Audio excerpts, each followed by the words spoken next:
Assalamualaikum warahmatullahi wabarakatuh. Aku Sherly Chaisnaini dari kelas PBSIP Universitas Negeri Surabaya. Nah, kali ini aku lagi ada di Ruko International Village, Citraland, Surabaya.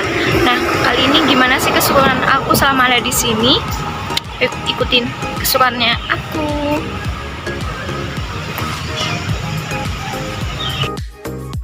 Surabaya yang biasa kita sebut dengan kota pahlawan merupakan kota terbesar nomor 2 di Indonesia. Surabaya menjadi etalase pariwisata dan kuliner di Jawa Timur.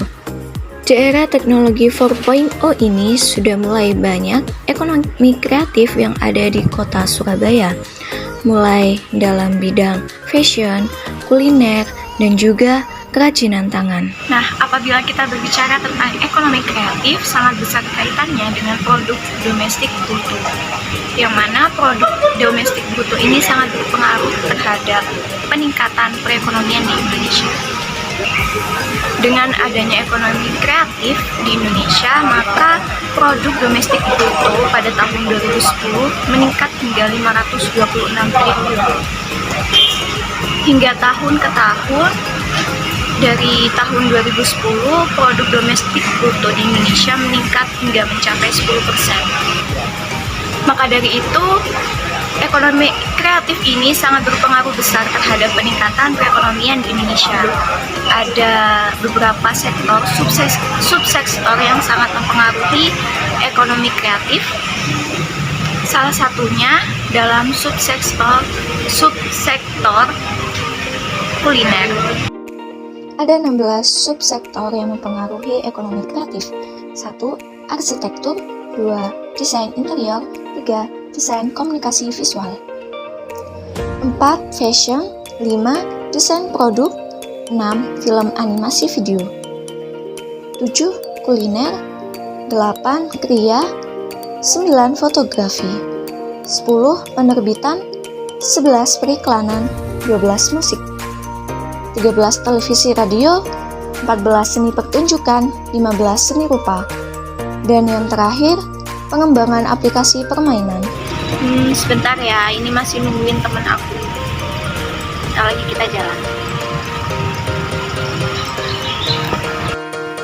5 subsektor terbesar yang sangat mempengaruhi kota Surabaya. Yang pertama yaitu kuliner, yaitu hampir mencapai 180.360 ekonomi kreatif. Lalu yang kedua dalam bidang fashion mencapai 19.896 ekonomi kreatif.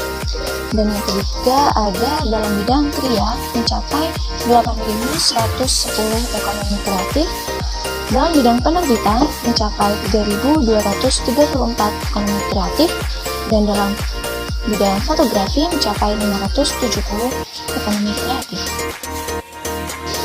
Nah, setelah berhasil mengisi perut dengan salah satu kuliner yang ada di Citraland Surabaya ini, maka saya akan melanjutkan perjalanan vlog ini, yaitu ke Jalan Niaga Lontar 3. Di sini banyak sekali kuliner yang disajikan untuk para pengunjung, baik kuliner yang dari Indonesia maupun dari luar negeri seperti kuliner asal Korea Selatan, kuliner asal Jepang, Amerika, dan negara yang lainnya. Ekonomi kreatif menekankan kreativitas dan pengolahan informasi. Ekonomi kreatif juga sangat mengedepankan ide dan pengetahuan sumber daya manusia. Sebenarnya ekonomi kreatif merupakan salah satu bentuk pengembangan konsep ekonomi. Harapannya, potensi perekonomian di Indonesia bisa mengalami peningkatan. Dalam hal ini, kreativitas memang sangat dibutuhkan dalam konsep ekonomi kreatif. Kreativitas tidak terbatas dalam hal penciptaan produk saja, akan tetapi termasuk penggunaan bahan baku dan juga melalui inovasi teknologi. Nah, jika dihubungkan dengan teknologi modern seperti saat ini, bisa kita lihat melalui aplikasi-aplikasi secara daring seperti GoFood, ShopeeFood, Grab, dan semacamnya. Setelah mengupas seputar ekonomi kreatif yang ada di Surabaya, maka saya akan melanjutkan ke salah satu swalayan yang merupakan pengaruh dari globalisasi berupa ekonomi kreatif.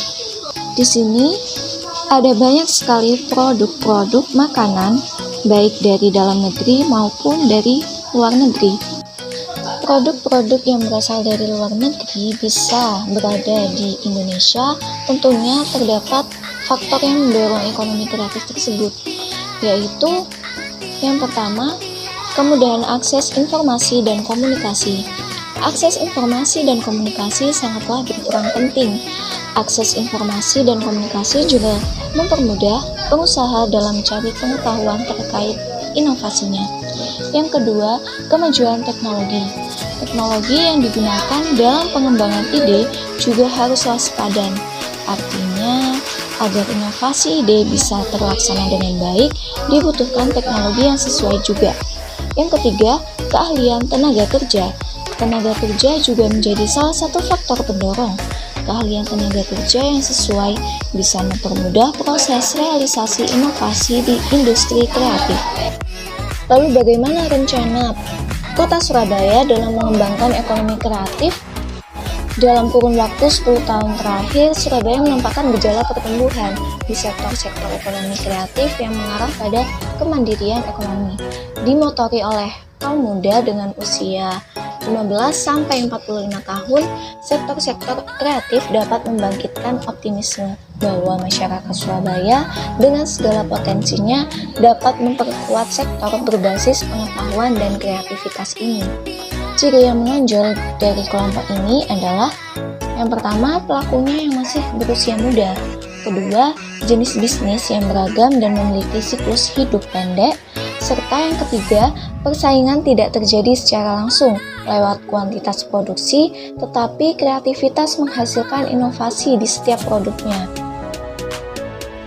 Meskipun tidak semua sektor yang telah dipetakan oleh Kementerian Perdagangan pada 2008 berkembang secara simetris, ada beberapa potensi, peluang dan tantangan yang dimiliki oleh para pelaku ekonomi kreatif. Untuk dapat mewujudkan secara bertahap, kemandirian dan aktualisasi dari para pelaku ekonomi kreatif perlu dirancang suatu peta jalan atau roadmap, baik dalam jangka pendek, jangka menengah maupun jangka panjang yang dapat mengakomodasikan perkembangan dan menghasilkan iklim yang kompetitif baik di level kota Surabaya, regional Jawa Timur maupun nasional. Kemudahan teknologi saat ini membuka peluang pelaku ekonomi kreatif untuk mengakses dan berbicara dalam persaingan global. Rencana pengembangan yang komprehensif dan diharapkan dapat dijalankan semua pihak yang terkait, baik dari pelaku ekonomi kreatif, akademisi, dan pemerintah sebagai fasilitator dan regulator.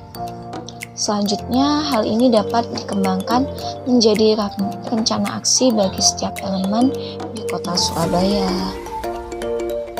Gelombang revolusi industri 4.0 telah membawa perubahan fundamental pada berbagai tatanan kehidupan global, ditandai dengan semakin berkembangnya kreativitas dan inovasi dengan pemanfaatan teknologi informasi yang mendisrupsi berbagai sendi kehidupan global, termasuk persaingan dalam bidang ekonomi. Disrupsi tersebut dapat kita saksikan dengan cepatnya perubahan yang terjadi akibat pemanfaatan Artificial Intelligence atau AI, Internet of Things, Human Machine Interface, dan merebaknya fenomena sharing ekonomi menjadikan kreativitas dan inovasi sebagai garda terdepan memenangkan persaingan ekonomi secara global. Seperti pemberdayaan ekonomi pada umumnya, ekonomi kreatif juga menghadapi sejumlah kendala. Satu hal yang paling banyak dikeluhkan oleh para pelaku industri kreatif, utamanya yang masih berupa rintisan, adalah belum kondusifnya regulasi, sehingga perlu segera dilakukan harmonisasi regulasi simpel, cepat, dan ramah terhadap lingkungan bisnis, terutama startup bisnis. Gak kerasa vlog ini udah berakhir aja nih teman-teman. Terima kasih sudah menyaksikan vlog random yang aku buat, dan semoga bermanfaat.